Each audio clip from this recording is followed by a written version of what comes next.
Ei, Magelão, esse negócio é bom, velho. Bicho, ó, eu vou fazer o seguinte. Meu negócio agora é ir pra nuvem pública. Sabe por quê, velho? Porque eu vou pegar todo o meu ambiente, todos os meus recursos, eu coloco lá.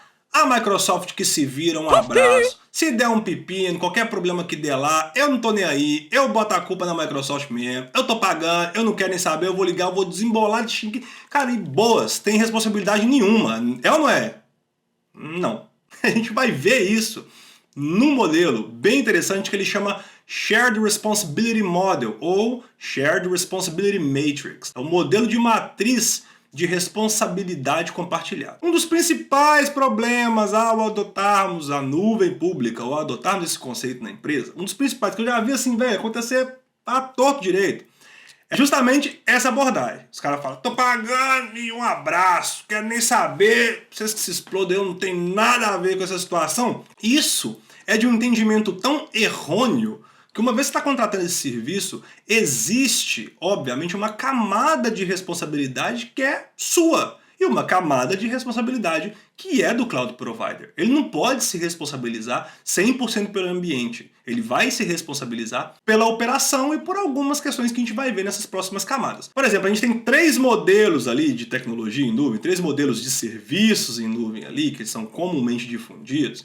e a gente precisa entender as nossas responsabilidades em relação a esse modelo. Beleza? Vamos começar com o primeiro modelo, que é o modelo IaaS, que é o Infrastructure as a Services, ou infraestrutura como serviço. Vocês lembram lá daquele modelo tradicional de data center lá, que eu tenho que tomar conta de tudo, e de sala, e de contratar a galera, e de pagar? Relaxa. Microsoft vai tomar conta disso. Eu não preciso preocupar com isso. No entanto, quando a Microsoft me provê um serviço de IaaS, por exemplo, que é a infraestrutura como serviço, eu vou, ou seja, contratar um serviço de infraestrutura e pagá-lo em uma assinatura, como forma de assinatura, eu ainda tenho que tomar conta e me preocupar, e sou responsável pelas máquinas virtuais que estão rodando ali, sou responsável pela rede privada e pública, a segurança daquelas redes, sou responsável pela configuração do sistema operacional, se está rodando a última versão, muitas das vezes até pelo licenciamento você é responsável, sou responsável pelo controle de acesso. Não adianta nada estar rodando nos data centers da Microsoft, mas a senha é ABC123, não tem segurança nenhuma e todo mundo da empresa tem a senha do servidor, o controle de acesso é todo zoado, não tem uma política ali. Cara, se acontecer alguma coisa com o seu servidor, a Microsoft não se responsabiliza. Sou responsável também pela solução de antivírus, isso é muito importante. Grande maioria da galera que roda VM em nuvem fala, se eu for infectado por um vírus, por um ransomware, Microsoft... Não. Se você não tiver uma solução de antivírus, se você não tiver uma solução de anti-spyware, se você não contratar uma empresa de segurança para te prover solução, a Microsoft ela não se responsabiliza. Mais uma vez, ela se responsabiliza e ela está te entregando a infraestrutura como serviço. E os outros serviços, de uma certa forma, você precisa configurá-los da melhor maneira, você precisa gerenciá-los da melhor maneira e você precisa mantê-los da melhor maneira. Aplicações e dependências também a Microsoft não toma conta. Tudo está rodando dentro da VM é de responsabilidade sua. Se você botar um servidor de Counter-Strike, um servidor de torrent, velho, não interessa. A Microsoft ela não quer saber o que está rodando lá dentro. Responsabilidade sua. E, obviamente, você estabelece uma série de políticas para que isso fique dentro de um compliance com a sua empresa. O firewall também em segurança, muito comum. Coloquei essa VM para funcionar aqui, tal, contratei um serviço de infra da service aqui, para a VM rodando, e as portas dessa VM tá aberta para o mundo. Tomei um ataque, por exemplo, sei lá, de injeção de credenciais aqui, tomei um ataque de RDP, os caras conseguiram acessar a minha máquina, sei lá, tomei um ataque de ransomware, enfim, a porta tá aberta para poder ser acessada por qualquer pessoa, por uma falha de configuração. A Microsoft ela não se responsabiliza. Dados e armazenamento também é de sua responsabilidade, assim como patches e atualizações. Manter o sistema operacional e todos os componentes ali atualizados é de sua responsabilidade. Não é de responsabilidade do Cloud Provider. Então a gente precisa entender que isso está muito bem descrito, até mesmo nos contratos, nos SLAs e nos contratos. Aquelas letrinhas miúdas que ninguém vê, as documentação que ninguém lê. Mas essas informações elas estão muito bem descritas nessas documentações e muito bem informadas. Sendo assim, é muito importante que ao contratar todo e qualquer serviço de um cloud provider, independente da camada, independente do modelo, você cheque a matriz de responsabilidade compartilhada e quais são os seus direitos e deveres como consumidor e como mantenedor daquele ambiente. Beleza, Magelão? O negócio é o seguinte, infraestrutura como serviço, para mim não vai ser tão legal, porque é muita máquina virtual e etc. Eu não tenho um time de infra, eu tenho mais um time de desenvolvimento. Eu não quero ter que tomar conta de Windows, atualização de Windows, antivírus e tal. Tem um outro modelo mais granularzinho, mais mil grau? Tem. Que é o modelo PaaS. Nesse caso, Platform as a Service, ou plataforma como serviço. Todas aquelas questões de máquina virtual, configuração, etc. A Microsoft toma conta, mas você ainda é responsável pelo controle de acesso, pelas aplicações e as dependências daquelas aplicações, pelos dados e armazenamentos e pela configuração do firewall e da segurança daqueles recursos.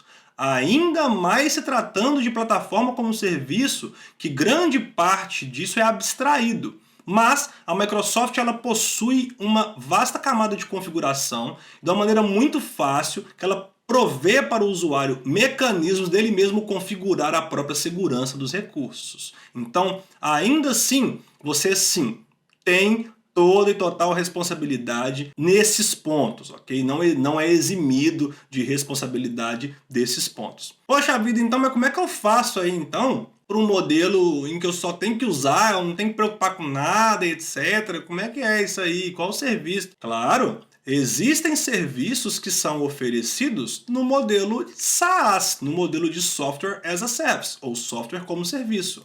Basicamente, o Cloud Provider, sendo Microsoft ou qualquer outro, vai ficar responsável por grande parte dessa dor de cabeça, sendo você ainda assim o responsável pelo controle de acesso, ou seja, mesmo caso aconteça um problema e se foi identificado que foi por conta de um acesso indevido, que você não protegeu o acesso, que você não deu, na verdade, um nível de acesso, não concedeu o nível de acesso requerido, necessário, que foi a mais, etc., para uma determinada pessoa e acontecer alguma intempérie, algum problema no seu ambiente, você não está coberto, né? Ainda assim, temos a nossa responsabilidade, mesmo em caso de soluções SaaS. Essa abordagem aqui, então, ela é basicamente para falar sobre essa matriz de responsabilidade compartilhada dos direitos e dos deveres também de nós, como operadores de um ambiente de cloud computing, ao escolher até mesmo um modelo ao qual a gente vai optar por trabalhar e entender as nossas responsabilidades. Vocês puderam observar que não existe única e exclusiva responsabilidade de ninguém. É um acordo de cavalheiros, vamos assim dizer. É um acordo de responsabilidade mútua. Claro que vai diferir ali, são os níveis da sua responsabilidade, mas ainda assim você é responsável pelo ambiente que você executa em qualquer cloud provider. Então vamos comparar então esses modelos de serviço de cloud, né? Vamos começar com o IaaS, com Infrastructure as a Service, infraestrutura como serviço. Sem dúvidas, ele é o modelo mais flexível de serviços de cloud computing. Por quê? Grande parte das empresas, quando elas optam por migrar os seus serviços, elas optam por fazer a sua migração em um modelo conhecido no mercado como as is. Ou seja, eu migro do jeito que está e coloco na nuvem basicamente do jeito que está. E na grande maioria desses casos, a gente migra a máquina virtual, ou seja, a VM completa. Sendo assim, não tem nenhuma dependência faltante. Eu consigo migrar o ambiente do jeito que ele roda dentro da sua empresa e coloco ele rodando na nuvem igual. Uma vez que a gente está usando, né, todo o artefato de virtualização, toda a camada de virtualização para poder prover para a gente essas máquinas virtuais nas nossas empresas, né, on-premise, vamos dizer assim, a gente manda essa máquina virtual para rodar na nuvem da mesma forma que roda a nossa empresa. Então, não há, nesse caso, nenhuma diferença e também não há uma disrupção de serviço e nem trauma. Você vai do jeito que você está e depois a gente discute se você vai evoluir o seu modelo, obviamente, computacional para o modelo PaaS, o modelo da sua aplicação e etc. Você é o responsável pela gerência e manutenção do recurso, nesse caso da VM ou de um determinado storage, dos dados que estão ali, etc. Você é o responsável por tudo que acontece naquela VM, não a Microsoft, né? Por tudo que roda, etc. Dentro da camada, obviamente, ali da VM, não fora nos hosts físicos, mas dentro da camada da VM, tudo que está rodando ali dentro, antivírus, toda aquela configuração, floresta, Active Directory, etc. Você é o responsável. No caso do PaaS, que é o Platform as a Service, plataforma como serviço, o foco desse modelo é o desenvolvimento de software e aplicações. Uma vez que eu vou abstrair a camada do sistema operacional, patches e etc., uma série de questões, e vou entregar ali para a equipe de desenvolvimento, ou vou entregar ali para a equipe que está desenvolvendo aquela solução, seja desenvolvimento de dados, etc., apenas um serviço, uma camada de serviço necessária para aquilo ali. Toda plataforma ela é gerenciada pelo Cloud Provider. Eu gerencio o serviço. Quem gerencia a plataforma ali no caso, dos recursos físicos, sistema operacional, está atualizado, está licenciado e etc., é o Cloud Provider, não sou eu. No caso do SaaS, do Software as a Service, no software como serviço, os usuários pagam por um software como um modelo de assinatura. Eu costumo brincar, dar alguns exemplos de modelo de SaaS, assim vamos dizer, bem entre aspas, que a gente sabe que pode variar, mas por exemplo, Netflix é um modelo de SaaS, a Deezer é um modelo de SaaS, Spotify, etc, que você está pagando uma assinatura por um serviço e você tem ali o controle de acesso, né? Se você, obviamente, linkar suas credenciais, vazar suas credenciais, alguém utilizar essas credenciais para o mal, etc., a Netflix não se responsabiliza e no mesmo tempo a Netflix ela te entrega um determinado serviço, né? A Deezer te entrega, e existem até mesmo outras plataformas de SaaS, por exemplo, que elas vão te entregar uma inteligência ali dentro, gestão de atividades, gestão, por exemplo, de dashboards, a parte de gestão de times e etc. Você só contrata o serviço e usa. E focado no usuário final. Sendo assim, a gente tem pouca ou quase nenhuma necessidade de gerência daquele determinado recurso ou daquela determinada solução, uma vez que uma solução SaaS ela é feita, ela é desenvolvida focada na resolução de um problema super específico, focada para te prover um recurso muito específico. Geralmente não são soluções extremamente granulares, não. Tá? Pode acontecer casos, sim, mas normalmente não são tão granulares, não são tão complexas. Sendo assim, você tem certas restrições no que diz respeito ao gerenciamento dos recursos. Você não consegue fazer muita coisa, não. Em detrimento disso, consideramos que são soluções focadas no usuário final. Além de todas essas questões, desses três modelos, de tudo isso que a gente viu até agora aqui sobre Cloud Service, modelos, etc., a gente sabe que a computação em nuvem ela está em constante evolução. E às vezes é muito difícil a gente adotar alguns padrões e realmente escrevê-los numa pedra e falar, cara, é isso e nunca vai mudar. Isso é quase que impossível na tecnologia. A gente está passando por uma série de mudanças, até mesmo no que diz respeito ao uso e como que a gente vai utilizar um determinado recurso. E novas necessidades estão surgindo, que é o mais interessante. Sendo assim, a gente tem um novo modelo aí que já é amplamente difundido devido a algumas necessidades apresentadas e etc., chamado de Serverless Computing. Seria um novo modelo na cloud? Não sei. Vamos investigar, vamos ver o que é o Serverless Computing. Serverless, ou sem servidor, até coloquei entre aspas, não é sem servidor que ele não existe, significa que é sem servidor porque ele é abstraído. É uma expressão utilizada para um modelo na cloud, onde um determinado desenvolvedor ele não precisa se preocupar com a configuração do ambiente nem onde uma determinada aplicação ela vai ser executada. Isso é feito de uma maneira muito transparente.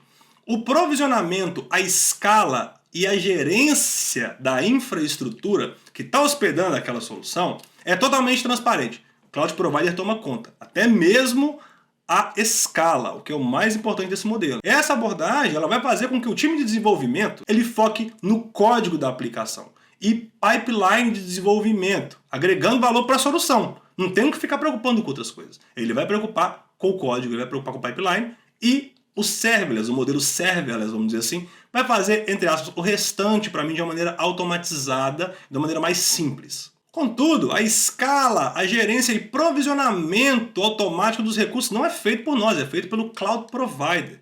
A arquitetura também dessa solução, geralmente ela é orientada a eventos ou a triggers, aos gatilhos. Se acontecer alguma coisa, faça isso, se acontecer alguma coisa, faça aquilo outro. Então eu tenho esses triggers, esses gatilhos que vão ajudar o nosso ambiente a conversar com essa camada de orquestração e provisionamento de recursos que a Serverless Computing traz para a gente. Arquitetura altamente escalável e inteligente, totalmente escalável e inteligente, porque tem muita coisa rodando por trás ali dos códigos, muita coisa rodando por trás ali do ambiente, que faz com que a nossa tomada de decisão ela esteja quase zero, ela é 100% automática. Vou dar alguns exemplos aqui de serviços, recursos no Azure, que podem ser categorizados como serverless. Por exemplo, a tão famigerada Azure Functions, né? Azure Functions, para você que não conhece, é um serviço na nuvem, né, sob demanda, mais uma vez, pay as you go, que é baseado em eventos. Ele fornece uma infraestrutura e os recursos para executar as aplicações, mas as functions são totalmente baseadas em eventos. A gente tem também o Azure Logic Apps, que é um serviço de nuvem que tem a função de agendar e automatizar e orquestrar algumas tarefas, processo de negócio, fluxo de trabalho, quando você precisar integrar múltiplos aplicativos, dados, sistemas, etc.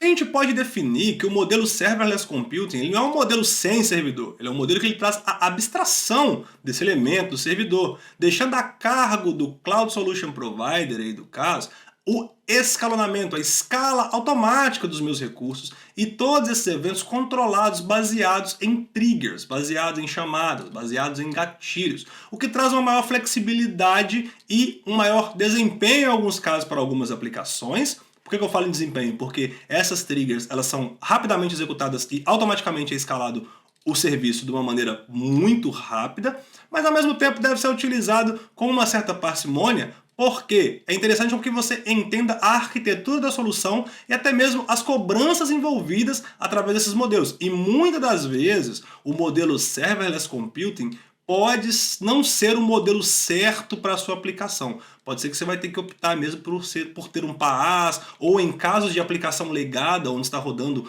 código bem antigo, os ambientes bem velhos, tipo Delphi, tipo uns ambientes velhaço mesmo, talvez um IaaS. Tudo na sua devida proporção. A Cloud Computing ela traz para a gente essa flexibilidade, mas cabe a nós identificarmos essa necessidade e aplicar o modelo certo para cada cenário de uso. Vamos para a revisão então, que hoje eu falei até o canto da boca espumar. Minha nossa, chazinho aqui já até acabou já. Olha aí. O que a gente viu no módulo 2 então? Um módulo bem divertido, eu particularmente gostei bastante. A gente falou um pouco de Cloud Models, definir Cloud Computing, descrever nuvem pública, a gente comparou os modelos, vimos diferença de CAPEX, OPEX, etc. A gente falou dos benefícios e considerações da Cloud Computing, a gente falou do modelo baseado no consumo, pay as you go, vocês viram as pílulas lá, alta disponibilidade, escalabilidade, elasticidade, entendam bem as pílulas. Assistam elas mais vezes, elas têm o objetivo de serem curtinhas, porque eu consegui condensar um número muito grande de informação em um intervalo curto de tempo, tentando ser um pouco mais estratégico possível. Então foram muitas pesquisas que eu fiz para poder dar uma limpada no conteúdo e colocar alguns pontos bem importantes e clarear também as ideias de alguns pontos que são bem dúbios e muito gerente de projeto e muitas pessoas, né, durante aí, esses projetos que eu entreguei, que eu trabalhei, às vezes também não estão tão claros em relação a esses conceitos gênesis, são conceitos originários da Cloud Computing. Também falamos sobre Cloud Service, entendemos IaaS, PaaS, SaaS, Serverless e etc. Esse módulo ele foi assim, um banho de loja, foi de fato um super briefing, vamos dizer assim, sobre computação em nuvem da maneira geral e sobre os conceitos clássicos, os conceitos, mais uma vez, gênesis da computação em nuvem. Então é isso aí, nós estamos indo para o módulo 3 aí, minha gente, o negócio está estralando. Eu espero que você não tenha esquecido os nossos amigos Caderninho Mil Grau e Canetinha pela Ordem, porque com isso aí você vai conseguir chegar ao infinito e além, Buzz Lightyear não vai ser páreo para você, velho. Seguinte, no módulo 3 a gente vai falar, finalmente a gente vai entrar agora para dentro da plataforma Azure. Então a partir do módulo 3, o módulo 3, 4, 5, todos os próximos módulos subsequentes, eles serão módulos que vão falar muito de serviços e de características do Azure, ok? Não vai ser mais uma questão genérica, vai ser uma questão muito específica da plataforma da Microsoft. Vamos falar então sobre o que, Magelão, no módulo 3, meu velho? Vamos falar sobre Azure Architectural Components, principais componentes de arquitetura do Azure. Regiões, zona de disponibilidade, data center, vocês vão ver a diferença. Vamos falar de assinatura, grupo de gerenciamento, grupo de recursos. Vamos falar também dos principais recursos do Azure, os Core Azure Resources. Falar de computação, rede de dados, vamos falar de tudo. Vocês vão ter um banho de loja de Azure. A gente vai falar dos principais recursos, como é que provisiona, etc e tal.